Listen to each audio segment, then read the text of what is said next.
এই পর্বে মেঘলা ও অরিত্রর সম্পর্ক এক নতুন স্থিরতায় পৌঁছায়।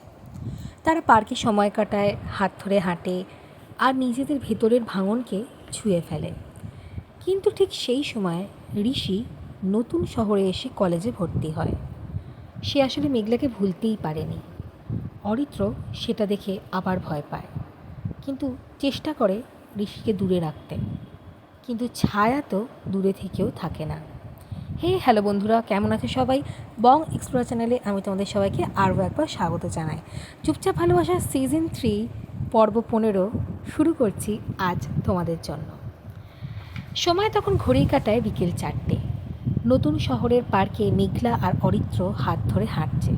চারপাশে কত ছোট ছোট শিশুরা খেলা করছে, বাতাসে পাতা উঠছে, পরিবেশটা একেবারে অন্যরকম। মেঘলা বলে, তুমি জানো, আমি এখন আর ভয় পাই না। অরিত্র বলে, তুমি পাশে থাকলে আমিও ভয় পাই না।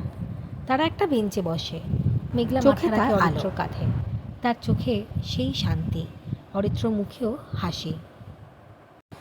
ঋষি দিনের পর দিন শুধুমাত্র মেঘলার কথা চিন্তা করেই বিভোর হয়ে থাকে। দূরে থেকেও আসলে যে মেঘলাকে সে ভুলতেই পারেনি, সেটা যখন নিজের খুব ভালো মতো করে বুঝতে পেরে যায়, তখন ঠিক করে নেয় যে নতুন শহরে নতুন কলেজে গিয়ে সেও ভর্তি হবে। তারপরেই হঠাৎ করেই চলে আসে মেঘলা আর অরিত্র শহরে, এবং সেখানে এসেই সে ভাবে যে আমি তো এসেছি নতুন করে শুরু করতে, কিন্তু আমি জানি আমি ওকে ভুলিনি। আমি জানি আমি ওকে দেখলে আবার ভেঙে পড়ব। কলেজে ভর্তিও হয়।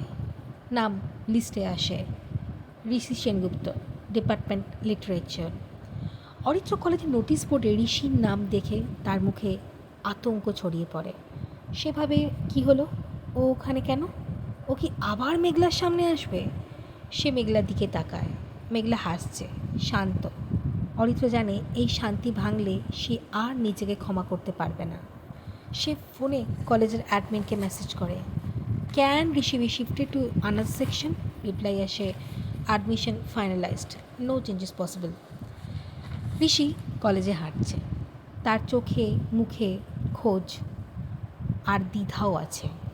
সে মেঘলাকে দেখতে চায়, কিন্তু ভয় পায়।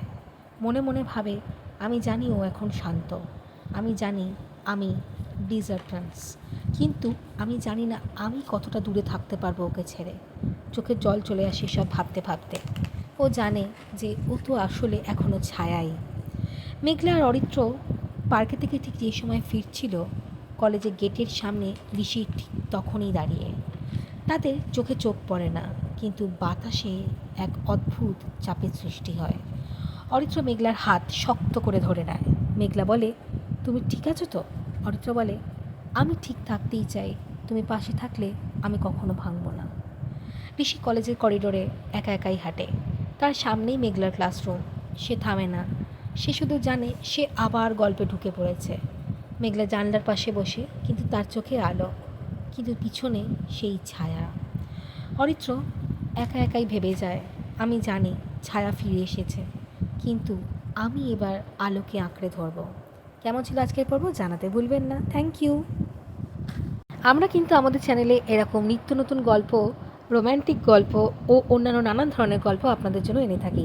তাই প্লিজ আমাদের চ্যানেলটাকে সাবস্ক্রাইব করে রাখবেন। ভালো লাগলে লাইক, কমেন্ট, শেয়ার করতে ভুলবেন না। পাশে রাখা বেল আইকনটা প্রেস করে রাখবেন, যাতে সবার আগে এই গল্পগুলোর নোটিফিকেশান আপনাদের কাছে আসতে পারে। আর বং এক্সপ্লোরারকে অনেকটা ভালোবাসা দেবেন। সকলে খুব ভালো থাকবেন। Thank you and keep listening.